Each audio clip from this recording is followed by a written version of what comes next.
Mesdames et messieurs, bonsoir. Merci de nous recevoir chez vous. Les titres de ce journal.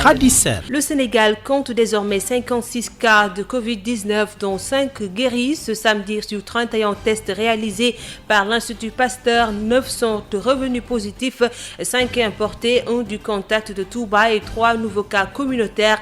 51 personnes sont donc sous traitement. Le Sénégal et la Mauritanie ont décidé de fermer la frontière entre les deux pays à partir de ce samedi pour limiter la propagation du Covid-19. Les trafics et mouvements de personnes sont interdits à l'exception du transport des marchandises. Toujours à propos de la fermeture des frontières, conséquence, 21 Sénégalais dont une femme enceinte sont bloqués depuis lundi à Gargara, à la frontière marocaine. Ils sont dans des situations extrêmement difficiles, rien à manger, rien à boire. La plupart sont des transporteurs. 8 personnes ont été arrêtées à Pikine pour fabrication de faux gel antiseptique. Ils seront déférés au parquet selon le chef de service départemental du commerce de Pikine. Voilà pour les titres. Le développement, c'est dans un instant. Sud FM, Sen Radio. Est à la présentation. Solifati assure la mise en onde. Bienvenue. 9 nouveaux cas au Sénégal. Au total, 51 sous traitement. Il s'agit de 5 cas importés d'un contact et de 3 nouveaux cas issus de la transmission communautaire. Le ministre de la Santé et de l'Action sociale, Abdoulaye Diouf Sarr, a fait le point sur le Covid-19. On l'écoute. Le ministère de la Santé et de l'Action sociale a reçu les résultats des examens virologiques suivants. Sur les 31 tests réalisés, 9 sont revenus positifs. Il s'agit de 5 cas importés. Un cas contact rattaché au cas numéro 5, déclaré positif le 11 mars 2020. Et de 3 nouveaux cas issus de la transmission communautaire. À ce jour, 56 cas ont été déclarés positifs, dont 5 guéris. Par conséquent, il y a 51 cas encore sous traitement. L'état de santé des patients hospitalisés à Dakar et à Touba évolue favorablement. Au regard de l'augmentation des cas issus de la transmission communautaire, le ministère de la Santé et de l'Action sociale exhorte les populations au strict respect des consignes de prévention et rappelle qu'aucune tolérance ne doit être permise dans l'application de ces mesures arrêtées. Voilà, donc le Sénégal compte désormais 56 cas de Covid-19, dont 5 guéris. La République du Sénégal et de la République islamique de Mauritanie ont décidé la fermeture de la frontière entre les deux pays pour réduire les risques de propagation de la maladie causée par le Covid-19. Cette mesure qui prend effet ce samedi interdit les trafics et les mouvements de personnes à l'exception du transport des marchandises. Un communiqué du ministère de l'Intérieur. Fermeture des frontières mauritaniennes à cause du coronavirus. Les transporteurs sénégalais bloqués depuis lundi à Gargara, à la frontière marocaine, crient à l'aide. Rien à manger ni à boire. Ils sont au total 21 Sénégalais, dont une femme enceinte qui se trouve dans des situations extrêmement difficiles. Ses compatriotes préfèrent être mis en quarantaine au Sénégal que de continuer de subir les atrocités de la frontière marocaine. Aliou Gueye porte leur parole. Nous sommes à la frontière marocaine, la frontière qui s'appelle Gargara. On est là depuis dimanche. Nous sommes des transporteurs qui font le transport entre Dakar, Casa, mais avec des voitures chargées de marchandises. C'est notre boulot. On l'a commencé depuis vers 2010 ou 2012 jusqu'à présent. On est en train de le faire à tout moment. On a l'habitude de le faire. Ce n'était pas à cause d'une maladie ou bien sur les maladies. C'est juste pour faire notre boulot. On est arrivé ici le dimanche, le lundi matin. On nous a dit que la frontière marocaine est fermée à cause de la frontière mauritanienne. Parce que là-bas au Mauritanie, ils ont fermé les frontières depuis le dimanche soir. Donc il y avait des Sénégalais qui ont sorti ici au Maroc pour rentrer au Mauritanie. et on a fermé les frontières. Donc là-bas, c'était le galère. Parce que là-bas, c'était pas ni Maroc ni Mauritanie. Donc les Marocains nous ont dit que comme que le Mauritanie a fermé ses frontières, vous ne passerez pas, sauf que le Mauritanie a ouvert sa porte. Donc maintenant, nous sommes là depuis lundi. On est bloqué ici aux frontières de Maroc. On n'a rien à manger, ni à boire, ni des restos, ni des hôtels, ni des toilettes. Nous sommes 17 hommes et 4 femmes. Des femmes qui sont mariées. Même il y a une femme qui est enceinte. Donc nous voulons seulement les autorités parlent pour entre autorités et autorités pour qu'ils ouvrent les frontières, ils nous laissent partir rentrer au Sénégal. Donc arrivé au Sénégal, ils vont nous mettre en quarantaine comme tout le monde. Si on a la maladie, on nous amène à l'hôpital, on soigne. Si on n'a pas la maladie, on laisse rentrer chez nous. Mais attends, nous ne voulons pas qu'on nous aide pour un avion. Nous ne voulons pas d'avion. Parce que nous sommes tous véhiculés. Et tous les véhicules sont chargés de marchandises. Vous avez compris? Le ministre des Forces armées a effectué une visite ce samedi à l'hôpital militaire de niveau 2 installé pour une amélioration de la prise en charge médicale des populations de Touba. Des consultations générales y sont effectuées. Maître Sidiki Kaba a exprimé sa satisfaction. Il est au micro de Toutissei. Nous sommes très contents de trouver tout le dispositif qui a été mis en place pour que cet hôpital de campagne soit opérationnel. Nous voudrions par la même occasion féliciter tous ceux qui ont eu à mettre en œuvre dans un temps record, 48 heures au lieu de 72 heures, l'installation de cet hôpital de campagne. De dernière génération, faut-il le préciser, de niveau 2 et d'une valeur de près de 1,5 milliard et qui a un dispositif d'autonomie en énergie et en même temps aussi qui peut prendre tous les services que l'on peut chercher dans un hôpital normal. Je voudrais me féliciter aussi de la synergie d'action entre les médecins de district et les médecins qui sont ici et leur dire que cette synergie d'action ne peut que produire des résultats bénéfiques au profit des populations de Touba. Et nous entendons dire que cette expérience va nous permettre de voir dans quelle mesure il y a une efficacité dans le travail de l'armée et dans sa volonté de rendre encore beaucoup plus concret le concept armée-nation. C'est la raison pour laquelle nous avons fait ce déplacement pour venir nous enquérir de visu et la manière dont le travail est fait. Et nous en sommes très satisfaits. Cas suspect de Covid-19 au quartier Lindiane à Ziguinchor. Un homme âgé revenu d'Espagne ces dernières 72 heures est en confinement au centre de confinement de l'hôpital Silence de Ziguinchor qui retient son souffle en attendant les résultats de ses tests. Pourquoi ce cas suspect fait peur? Ignace Dey nous en dit un peu plus. C'est un homme âgé de 73 ans, revenu d'Espagne il y a quelques jours et qui séjourne depuis le 17 mars dernier au quartier Lindiane à Ziguinchor. Vite alerté des symptômes du Covid-19, les autorités sanitaires n'ont pas mis de temps pour le localiser et pour le confiner au centre de confinement de l'hôpital Silence, ici à Ziguinchor, où il est présentement hospitalisé. Des prélèvements sont effectués et sont envoyés à Dakar. En attendant les résultats de ces tests, tous les contacts de cet homme âgé, un véritable cas suspect, sont suivis, nous confie une source sanitaire qui ajoute que les autres membres de sa famille sont en ce moment très suivis. Un véritable cas suspect qui fait peur dans une région encore épargnée du Covid-19. Non seulement il revient d'un pays d'Europe touché par le Covid-19, l'Espagne, mais son âge très avancé, 73 ans, et ses difficultés respiratoires notées sont autant de facteurs qui font peur pour Ziguinchor qui retient son souffle en attendant les résultats des tests de cet homme âgé de 73 ans, en ce moment hospitalisé au centre de confinement de l'hôpital Silence à Ziguinchor. Ignace Dey, Sud FM.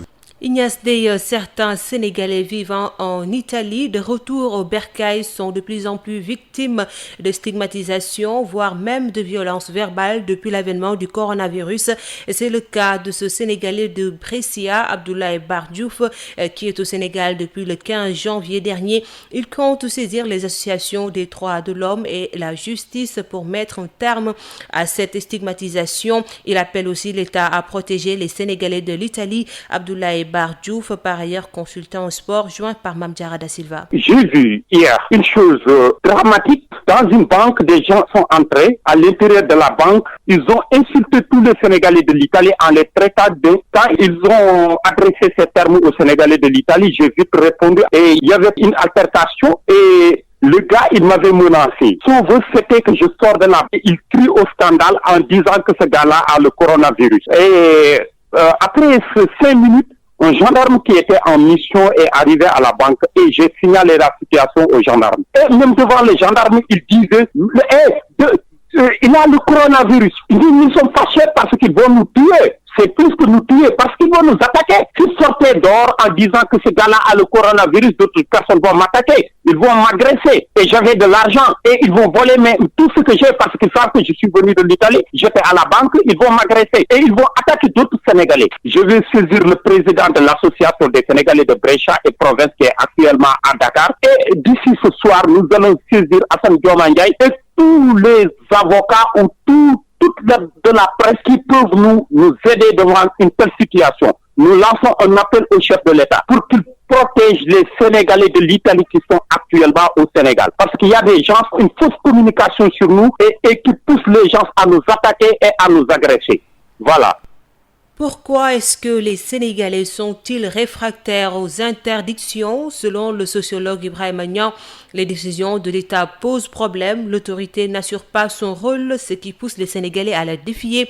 L'État ne doit pas être faible devant les citoyens, estime le docteur en sociologie, enseignant-chercheur Ibrahima Niang avec Mame Diarra Da Silva. Moi, je considère que les Sénégalais, depuis quelque temps, défient l'autorité. Et cela pourrait en fait s'expliquer par le fait que le contrôle social qui doit être exercé n'est pas exercé comme il se doit. Et quand on parle de contrôle social, c'est qu'il y a des institutions qui sont dédiées en fait à ce contrôle social-là. Et parmi ces institutions, il y a l'État, il y a la famille, il y a les entreprises, mais il y a aussi l'école. Donc, considérer aujourd'hui que les Sénégalais, dans leur grande majorité, de plus en plus défient l'autorité, c'est quelque part aussi, l'autorité n'assume pas en fait son rôle. Parce que je pense que s'il y a aujourd'hui dans ce pays une institution qui est doté du monopole de la violence légitime, c'est bien l'État. Donc c'est à l'État d'exercer son rôle en fait dans son entièreté. Mais si en fait l'État, comme nous le voyons aujourd'hui, patine et que l'État véritablement fait des hésitations par rapport en fait à ses droits régaliens, et c'est ça qui pousse un peu les populations véritablement à défier son autorité. Mais il y a aussi, à mon avis, une chose que nous devons bien analyser, c'est le fait aussi que les décisions que l'État pose problème. Parce qu'à partir du moment où aujourd'hui, sur la question concernant le Covid-19, que des parties du territoire puissent être concernées par des mesures allant dans le sens d'interdire des rassemblements, et qu'il y a d'autres parties du territoire qui ne sont pas concernées. Donc, une loi doit être uniforme et une loi doit être totale pour l'ensemble des Sénégalais. Qu'il n'y ait pas des Sénégalais à part entière et qu'il y ait d'autres qui ne soient pas concernés par cette loi-là. Les mesures de confinement se multiplient à travers le monde. Déjà, plus de 900 millions de personnes sont confinées.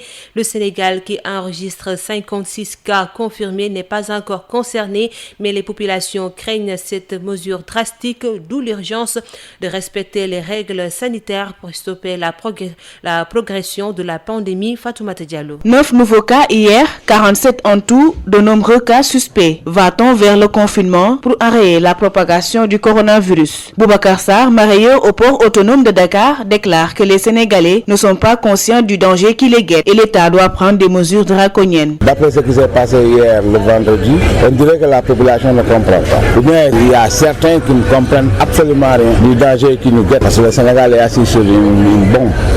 mais les gens ne comprennent pas. Mais l'État est obligé d'aller vers ce système pour pouvoir endiguer la pandémie. À quelques pâtés de maison, devant cette banque de la place, les clients attendent que les transactions démarrent. Monsieur Diba, agent de santé, et pour le confinement, il y va de notre sécurité. Si vraiment il prend cette décision-là, c'est normal, il faut qu'on l'applique. Parce que c'est pour nous, la population, c'est nous qu'on protège. C'est tout le monde. Par exemple, ce monsieur-là, c'est lui qui est ciblé ou pas. Non, c'est tout le monde qui est concerné. Donc on doit respecter les normes. Si les fortes mesures ne sont pas respectées, le confinement est inévitable. Ce monsieur souhaite qu'on trouve un remède à ce virus avant une telle mesure.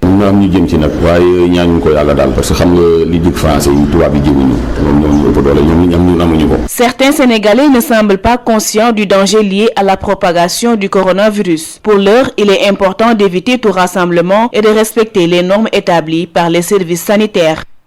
Fatoumata Diallo, face aux mesures prises dans le cadre de la riposte, la population craint la rupture des stocks alimentaires. On fait des provisions, des grandes surfaces envahies, les rayons sont vides, des tensions sont notées sur certains produits. Reportage Aïssatou Gueiba. Une propagation de la pandémie Covid-19 qui continue d'installer la psychose chez beaucoup de citoyens sénégalais. Le concept d'un esprit tranquille est passé en un temps record. Nous sommes dans un supermarché à Ouakam. Heureusement pour la gérante, pas de rupture de stock pour l'instant, même si les clients se font rares. Puisque c'est des produits américains, en général c'est les Américains qui viennent acheter ici et les gens qui s'y connaissent. C'est pourquoi il y a et les prix aussi ne sont pas pareils avec ceux qui sont dans le marché. Mais actuellement ici il n'y a pas de rupture de stock. Parce qu'on n'a pas reçu pas longtemps, il y avait le compteur il n'y a pas 15 jours, mais ça va. On gère. Direction au champ de Sacré-Cœur, un petit tour dans les rayons permet de voir qu'ils sont bien approvisionnés, même si nous n'avons pas eu le temps de parler au gérant, faute d'autorisation. De ce genre, vous devez d'avoir en principe avoir une autorisation de Aux sorties du supermarché et des clientes qui s'empressent de mettre les quelques provisions achetées dans leur véhicule. Tous les moyens sont bons pour s'approvisionner au maximum car, disent-elles, il faut s'attendre à tout. Mais des courses pour faire des provisions plusieurs mois en prévision de ce qui va se passer. On ne le souhaite pas, mais voilà, on fait des courses en prévision. C'est plus sûr. Votre état d'esprit actuellement? Comme tout le monde, il y a du stress. On sent que la communication n'est pas à 100% faite. Je suis passée faire quelques courses chez Auchan pour quelques jours seulement, en attendant de voir comment ça se passe plus tôt. Cette pandémie s'arrêtera-t-elle à temps? Une question qui perturbe l'esprit tranquille de Sénégalais rencontrés. Certains s'empressent même de s'approvisionner face au risque de confinement, comme dans beaucoup de pays à l'heure actuelle. Le ministère du Commerce et des petites et moyennes entreprises a finalement pris l'arrêté fixant les prix plafond des gels hydroalcooliques. Les formants 35-60 ml ne dépassent pas 575 francs CFA, 90 à 125 ml 925 francs, 130 à 400 ml 1000 francs, 450 à 500 ml 1650 francs. Tout prix supérieur est considéré comme prix illicite. La tendance est toujours défavorable au Centre national de transfusion sanguine. Le sang se fait rare.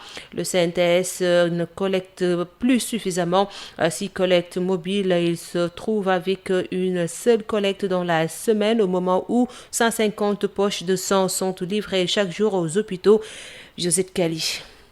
Ce qui prévaut au CNTS, normalement, risque de se produire à l'intérieur du pays. Le besoin en sang se fait toujours sentir au Centre national de transfusion sanguine. Tout est à présent difficile pour le CNTS qui, en lieu et place des 6 collectes mobiles tenues par semaine, se retrouve à faire une seule collecte dans la semaine. Une situation qui affecte considérablement la demande. Thierno Lecontesec, président de l'Association nationale des donneurs de sang. Aujourd'hui, le CNTS n'a su qu'une sortie. dans la Seine, ce qui par conséquent impacte considérablement sur le nombre de poches collectées hebdomadairement. Donc il faut que les populations quand même aillent au niveau du CNTS. Au vu de l'évolution des cas de coronavirus au Sénégal, au CNTS, on pense déjà aux dégâts que peut causer un éventuel confinement au moment où plus de 150 poches de sang sont distribuées quotidiennement aux structures sanitaires. Le confinement des populations qui ne vont plus bouger, si on en arrive, le CNTS et les banques de sang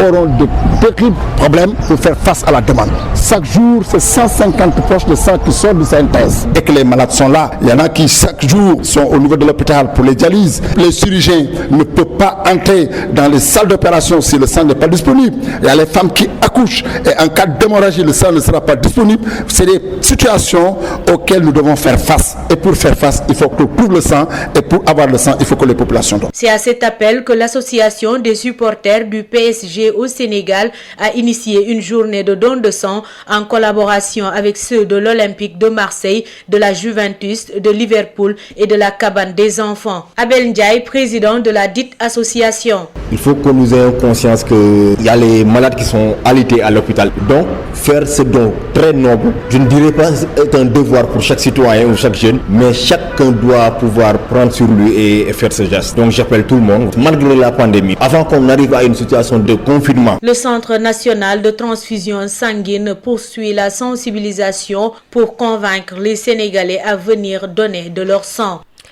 Le coronavirus à travers le monde, la pandémie a tué plus de 12 000 personnes dans le monde selon un comptage à partir de données officielles.